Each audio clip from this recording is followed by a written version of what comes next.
रहस्यमयी कहावतों में राजस्थान के जैसलमेर जिले से लगभग 20 किलोमीटर दूर स्थित है एक रहस्यमयी और ऐतिहासिक गांव कुलधरा। ये गांव आज वीरान है, लेकिन कभी यह एक समृद्ध और सुंदर बस्ती थी जिसे पालीवाल ब्राह्मणों ने बसाया था। कुलधरा की ये रहस्यमयी कहानी इतिहास, प्रेम, श्राप और त्याग से भरी हुई है। कुलधरा का इतिहास करीब 13वीं सदी में पालीवाल ब्राह्मणों ने इस गांव को बसाया था। ये लोग बहुत ही बुद्धिमान, समृद्ध और खेती किसानी में माहिर माने जाते थे। कुलधरा और उसके आसपास के अचिसीर गांव पालीवालों की ही बस्तियां थीं। उनके पास उन्नत जल प्रबंधन प्रणाली थी, जिससे रेगिस्तान में भी हरी भरी खेती होती थी। श्रापित प्रेमक था कहा जाता है कि जैसलमेर के दीवान सलीम सिंह, जो अत्यंत क्रूर और लालची शासक थे, उन्होंने कुलधरा गांव की एक सुंदर ब्राह्मण कन्या को देख लिया और उस पर मोहित हो गए। उन्होंने जबरदस्ती उस कन्या से विवाह की इच्छा जताई और पालीवाल ब्राह्मणों को धमकी दी कि यदि लड़की उन्हें नहीं दी गई तो वे पूरे गांव पर भारी कर और अत्याचार थोपेंगे। ये बात पूरे समुदाय को असहनीय लगी। पालीवाल ब्राह्मणों ने पंचायत बुलाई और एक ऐतिहासिक निर्णय लिया।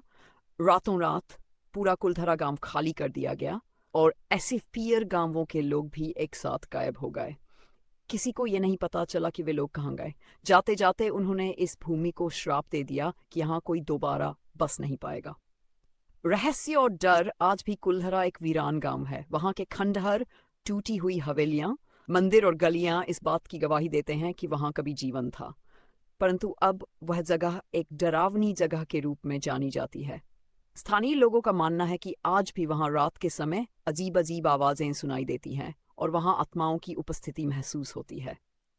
कई पर्यटकों और खोजकर्ताओं ने भी इस बात की पुष्टि की है कि उन्होंने वहाँ पर अजीब गतिविधियां अनुभव की हैं, जैसे अचानक तापमान में गिरावट, अज्ञात पदचाप और अजीब सी गूंजती आवाजें। सरकार ने इस गांव को ऐतिहासिक धरोहर घोषित किया है और अब यह एक प्रमुख पर्यटन स्थल बन गया है। लेकिन रात के समय यहाँ रुकने की अनुमति नहीं है क्योंकि स्थानीय प्रशासन इसे सुरक्षित नहीं मानता। कुलधरा की सच्चाई? कुछ इतिहासकार मानते हैं कि यह कहानी केवल एक लोक कथा है और असली कारण शायद सूखा, पानी की कमी या सामाजिक दबाव रहे होंगे, जिससे लोगों को गांव छोड़ना पड़ा। लेकिन आज भी यह रहस्य बना हुआ है कि इतने बड़े समुदाय ने रातों रात कैसे और कहां जाकर शरण ली। निष्कर्ष, कुलधरा सिर्फ एक वीरान गांव नहीं, बल्कि एक श्रापित इतिहास, एक प्रेमकथा और रहस्य से भरी जगह है। यह स्थान हमें यह सिखाता है कि आत्मसम्मान और समुदाय की एकता किसी भी अत्याचारी शक्ति के आगे झुकने को तैयार नहीं होती। कुलधरा आज भी लोगों को अपनी रहस्यमयी और डरावनी कहानी से आकर्षित करता है।